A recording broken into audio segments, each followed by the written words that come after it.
Hello everyone, welcome back to the channel Shiksha with Diksha.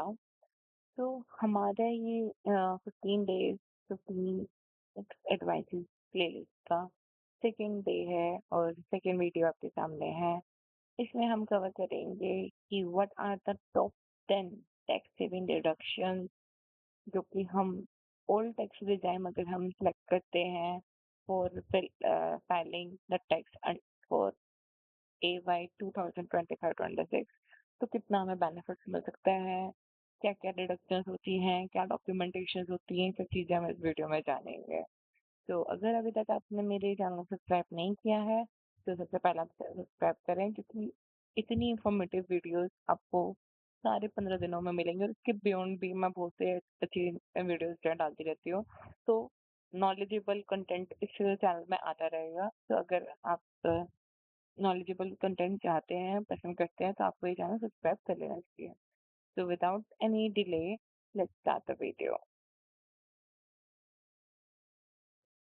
तो मेरा यहाँ पे सिर्फ पर्पस ये है इस वीडियो से कि आप अपने टैक्स के लिए, अपने फाइनेंस के लिए, अपने मनी के लिए इतने आप नॉलेजेबल हो, इतने आप साउंड माइंड हो कि इतना आप समझ सको कि आपको किस तरीके से अपने टैक्सेस को, अपने फाइनेंसेस को मैनेज करना है। ठीक है? और इसके लिए मैं आपको पूरा-पूरा सपोर्ट करूँगी। आपको एक-एक चीज़ की जितने भी टिप्स होते हैं, टेक्निक्स होती हैं, जो भी हम बोलेंगे अप्रोचेज़ होते हैं, वो सब चीज़ें आपको लीगल बेसिस पे यहाँ पे समझाई जाएँ। ठीक है? तो अ, हम सबसे पहले क्वेश्चन ये आता है, अगर हमें टैक्स डिडक्शंस जाननी है तो हम सबसे पहले समझते हैं कि what are the deductions. By the name itself we can assume that it is reducing the income. But क्या इनकम रिड्यूस नहीं करती है, टैक्सेबल इनकम रिड्यूस करती है। टैक्सेबल इनकम है कि जिस इनकम के ऊपर टैक्स लगना है, उस इनकम की कैलकुलेशन को, ये उस अमाउंट को रिड्यूस जो करते हैं, these are known as deduction. The reductions reduce your taxable income and help you to save the tax. How can it to save help you to save the tax? सीधी बात है भाई। आपकी amount जो थी, जो टैक्सेबल इनकम में थी, अगर वो पहले मैं बोलूँ आपकी 5 लाख थी, या मैं बोलूँगी टैक्सेबल इनकम आपकी पहले 10 लाख आ रही थी, उसके रिडक्शन के आपने अच्छे से यूज़ करा उसका, आपको पूरी नॉलेज थी, आपने शिक्षा वैदिक चैनल सब्सक्राइब किया हुआ था, उसकी वजह से आपने डिडक्शंस का इतना अच्छे तरीके से यूज़ किया कि आपकी टैक्सेबल इनकम 5 लाख या 3 लाख हो गई। ठीक है? मतलब आपने 7 लाख जो है अपने डिडक्शंस का मैं बोलूँगी वाइज़ली यूज़ करके रिड्यूस कर दिया, तो आपको टैक्स कितना देना पड़ेगा? ज़ीरो आपका टैक्स लगेगा। ठीक है? तो इतना अच्छा ये रोल प्ले करती है डिडक्शन। ठीक है? या मैं बोलूँगी फिर इतना टैक्स आपका रिड्यूस हो जाएगा। ठीक है? तो इसको आपको समझ सकते हैं कितना ज़रूरी है। ठीक है? तो आपने अगर आईटीआर भरना है, उससे पहले आप ये वीडियो ज़रूर देख के जाना। Most are only under the old regime. मैं मोस्टली नहीं बोलूंगी, बोलूंगी सारी ही जो डिडक्शन है वो आपको ओल्ड रिजाइम में मिलती है। ओल्ड रिजाइम की खासियत ये है कि वो डिडक्शन से पूरा एक तरीके से भरपूर है। ठीक है? तो क्लेम, अब हम इसे डिडक्शन को क्लेम कैसे कर सकते हैं? या तो आप जब आईटीआर फाइल कर रहे हैं तब आप क्लेम कर सकते हैं, एल्स आप नहीं तो एम्प्लॉयर के टाइम पर, या आप अगर एम्प्लॉयर को अपने डिडक्शन जो हैं वो दिखा देंगे कि these are your deductions throughout the financial year. ठीक है? जिसके लिए आप कर रहे हैं क्लेम, तो वहाँ से भी आपकी इनकम जो है पहले से ही वो जो टीडीएस काटता है वो आपका वहाँ से ही कम काटेगा, उसकी कैलकुलेशन वहीं से ही आपकी रिड्यूस हो जाएगी। ठीक है? तो चलो इसी के साथ हम आगे और समझते हैं। पहले हमारे पास डिडक्शन आती है सेक्शन 80C।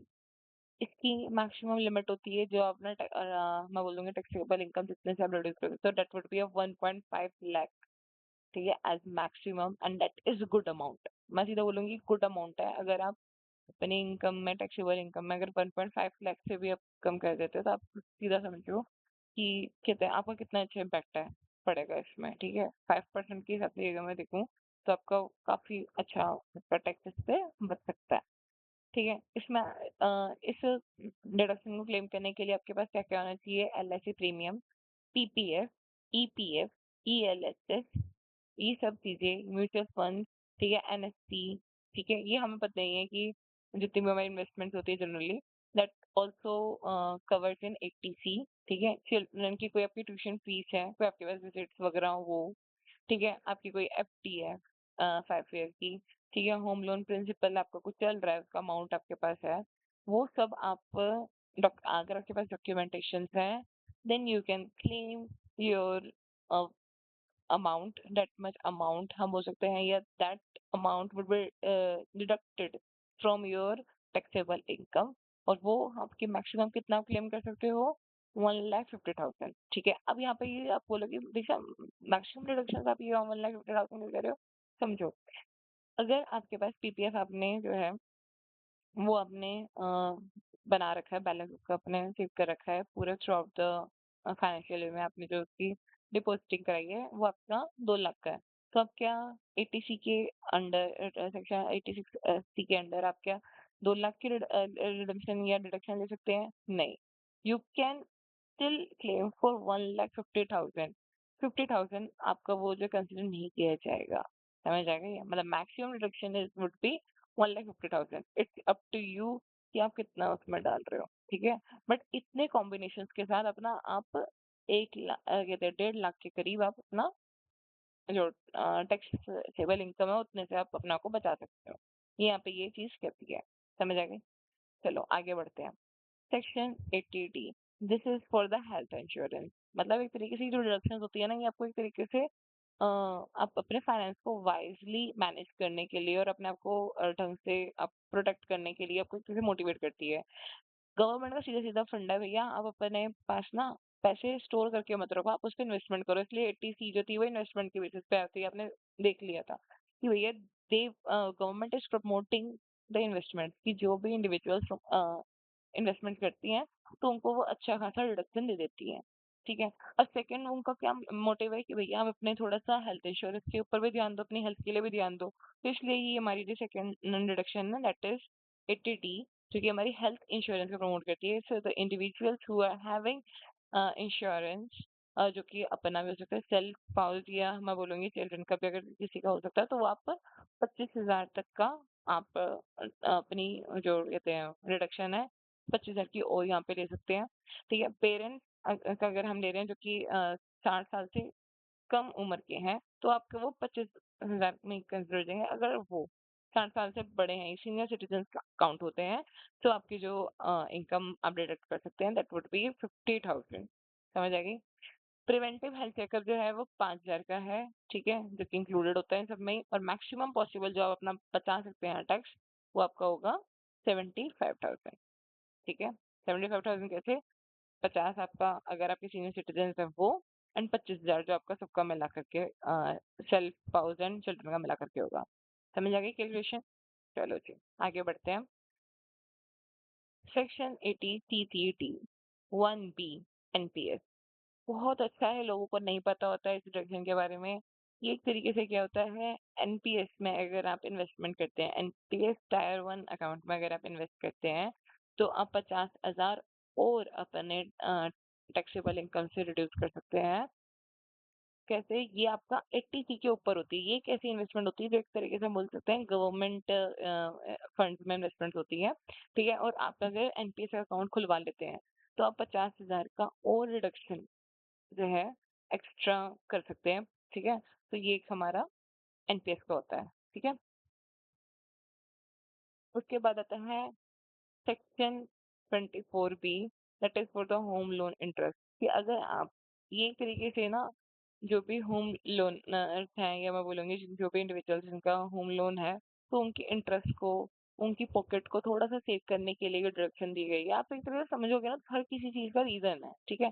तो होम लोन आपका अगर किसी का चल रहा है, तो उसके इंटरेस्ट के का बेसिस पे भी वो अपनी टैक्सेबल इनकम जो है उसको रिड्यूस कर सकता है। और कितने तरह से रिडक्शन उसको मिल सकती है, 2 लाख तक की उसको रिडक्शन मिल सकती है, ठीक है। सेल्फ ऑक्यूपाइड हाउस की, ठीक है, interest on home loan for the self occupied house. आगे बात समझ? चलो जी। सेक्शन 80E, एजुकेशन लोन, अगर किसी के भैया एजुकेशन ऑन लोन चल रहा है, क्योंकि गवर्नमेंट प्रमोट्स द एजुकेशन, तो इसलिए भी एक डिडक्शन निकल गई है। Interest paid on the loan for the higher education, उसके लिए भी आपको डिडक्शन मिल जाती है, but you must have proper documentation, क्योंकि कि आपको अब जो ये हमारा मैं बोलूँगी न्यू जो हमारा टैक्स स्लैब चला है, मतलब हम जो हमारा आईटीआर भरी जाएगी उस फॉर्म में ये एक न्यू अमेंडमेंट हुआ है कि now you are required to fill the documents number, ठीक है, कि जिससे वो एक तरह से वैलिडेट कर पाए कि जो भी आप वहाँ पे इंफॉर्मेशन दे रहे हैं आर दे वेरीफाइड और नॉट। तो इसलिए अब आजकल थोड़ा सा आपको इन सब चीजें भी फॉर्मेलिटीज फिल करनी पड़ेंगी। बट डोंट वरी, मैं बोलूँगी फ्यूचर वीडियोस जो भी मैं भी आपको 15 डेज में भी और डालने वाली हूँ, तो उन सब वीडियोस में आपको इन सब चीज़ों के बारे में और अच्छे तरीके से इंफॉर्मेशन मिलती रहेगी। No limit on the deduction amount, इसमें कोई लिमिट नहीं है, ठीक है। बस इसमें ये केसेस है कि आप जो भी मैं बोलूँगी डिडक्शन लेंगे वो आप 8 साल तक ले सकते हैं, 8 कंसेक्यूटिव ईयर्स तक आप ले सकते हो, ज्यादा नहीं, 9 साल तक नहीं ले सकते। तो ये गैप्स में ले सकते हो बट 8 कंसेक्यूटिव ईयर्स तक ही ले सकते हो, ठीक है। और उसके बाद आता है सेक्शन 80 डोनेशन। ये होता है डोनेशन के लिए, क्यों? क्योंकि भैया डोनेशन होंगे तो हमारी जो सोशल ग्रोथ है वो डेवलप होगी, तो इसलिए भी गवर्नमेंट ने दे रखी है। मतलब हर एक डिडक्शन के पीछे रीजन है। तो डोनेशंस के लिए कहते हैं कि भैया आपने जितने भी डोनेशंस दे रखे हैं वो भी अप्रूव्ड चैरिटीज और रिलीफ फंड्स में जितने भी आपने दे रखे हैं, ठीक है, जैसे आपने बहुत सारे पीएम फंड और ये सब है, उसमें अगर आपने डोनेशन दे रखी हैं तो भी आपको डिडक्शंस मिलेंगे और उसकी परसेंटेज जो है वो वेरी होती है 100 to 50%। ये भी कोई क्वालिफाइंग लिमिट भी होती है और यहाँ पे क्वालिफाइंग लिमिट जो है आप इसी की वेबसाइट में जाकर के, जो हमारी इनकम टैक्स की वेबसाइट है उसमें जाकर चेक कर सकते हो कौन से फंड्स हैं, कौन सी चैरिटीज हैं और कितना कितनी उनकी क्या क्या क्वालिफाइंग लिमिट है, ये सब आप वहाँ पे पता कर सकते हो। बट आपको at the time of donation ये इंश्योर करने की जरूरत है कि उनका पैन नंबर हो अवेलेबल, ठीक है। ऐसी फर्जी कोई भी ऑर्गेनाइजेशन ना हो, pan number must be available, ठीक है, ये चीज आ जाती है। उसके बाद आता है section 80TTA, 80TTB, bank interest. बहुत अच्छा है, हर कोई ले लेता है इस इंटरेस्ट को, हर कोई इसके लिए अवेयर रहता है।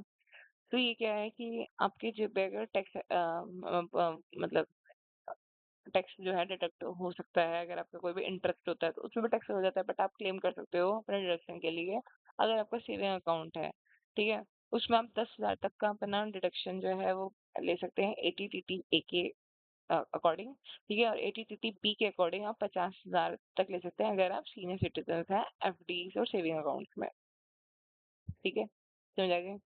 तो ये भी अच्छा है, मतलब अब ज्यादा इम्पैक्ट नहीं करता बट ले लो अगर दे रही है गवर्नमेंट तो डिडक्शन, ठीक है।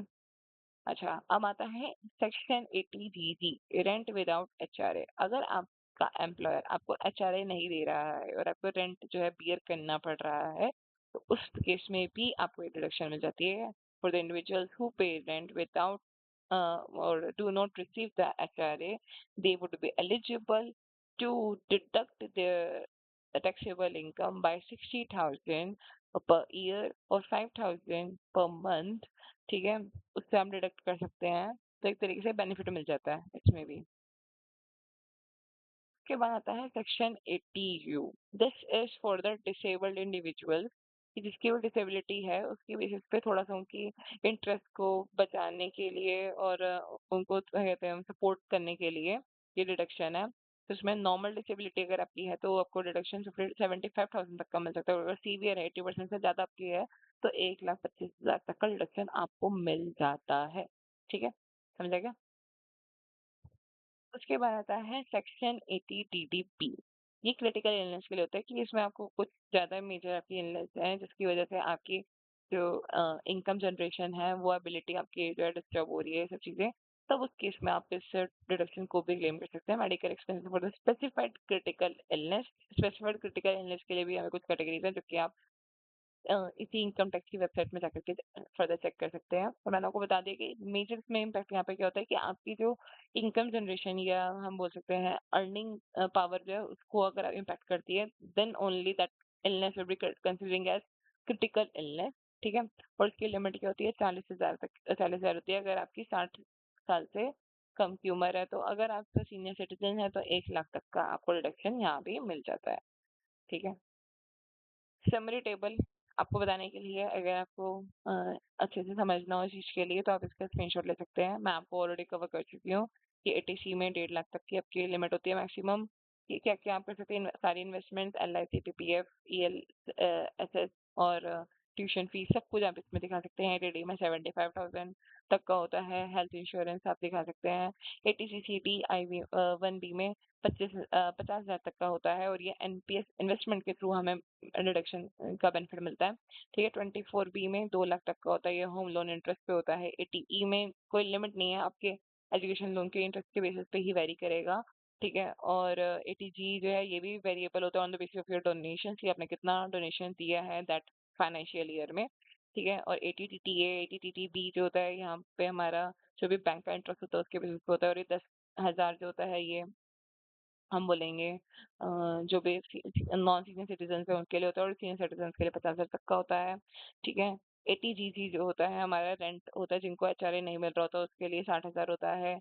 एटीयू जो होता है वो डिसेबल्ड इंडिविजुअल्स के लिए होता है, 75 के एंड 1.25 लाख तक हो सकता है ये।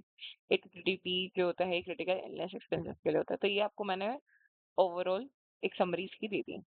ठीक है, इसी के बाद अगर मैं आपको बताऊं कि सबको अगर हर किसी ने अच्छे से एनालाइज किया अपने डिडक्शंस को और उसको प्लान किया, तो कितना बेनिफिट कर सकते हो। देखो, 1.5 लाख तो आपको मोटा मोटा आपको 80 में ही मिल गया। मतलब ये तो कोई छोटी चीज है ही नहीं, बहुत बड़ी चीज है ये, इसको तो आप हल्के में ले ही नहीं सकते हो। ठीक है, 80D आपको मतलब एक तरीके से हेल्थ की भी सेफ्टी मिल गई आपको और डिडक्शन मिल गया, वो 75,000 तक का मिल गया। 80CC टी में आपको 50,000 एक्स्ट्रा मिल गया। ठीक है, वही वही एनपीएस में करके 80 ये थे। और सेक्शन 24बी में आपको होम लोन का अगर आपको चल रहा है तो वो 2 लाख तक का वो कर सकते हो, और इन सब में आपको वेरिएबल आपको बेनिफिट मिल ही जाते हैं। तो अगर किसी ने ढंग से अच्छे से प्लानिंग करी है तो वो अपना जो इनकम टैक्सेबल इनकम है ना उसको 4 से 6 लाख तक का डिडक्शन क्लेम कर सकता है। ठीक है, और उससे उसका टैक्स बहुत अच्छा जो है रिड्यूस हो सकता है। तो that depends upon your situation. ठीक है, आप क्या क्या डिडक्शन क्लेम कर सकते हैं। तो उस सब चीजों के लिए आपको ये वीडियो जो है आपके लिए बहुत हेल्पफुल रहने वाली है। तो आई होप आपको ये वीडियो अच्छी लगी हो। तो ठीक है, इसी के साथ मतलब मैं इसको एंड करती हूँ। स्टिल अगर आपको कोई कंफ्यूजन है, कुछ आपको डाउट है, आपको अपने टैक्स की कैलकुलेशंस करवानी है, उसमें हेल्प चाहिए, या कुछ भी आपको लगता है कि डिडक्शंस के लिए किसी भी चीज़ के लिए आपको कुछ लगता है, तो और आपको कस्टमाइज टैक्स एडवाइस चाहिए, तो आप एक गूगल फॉर्म मैंने अटैच करा हुआ है डिस्क्रिप्शन वाली जगह में। ठीक है, तो वहाँ पे आप उसको फिल कर सकते हैं और आप हमें कांटेक्ट कर लेंगे, हम आपको विद इन 24 आवर्स में सपोर्ट जो है प्रोवाइड करेंगे। So till the time, keep learning, keep supporting.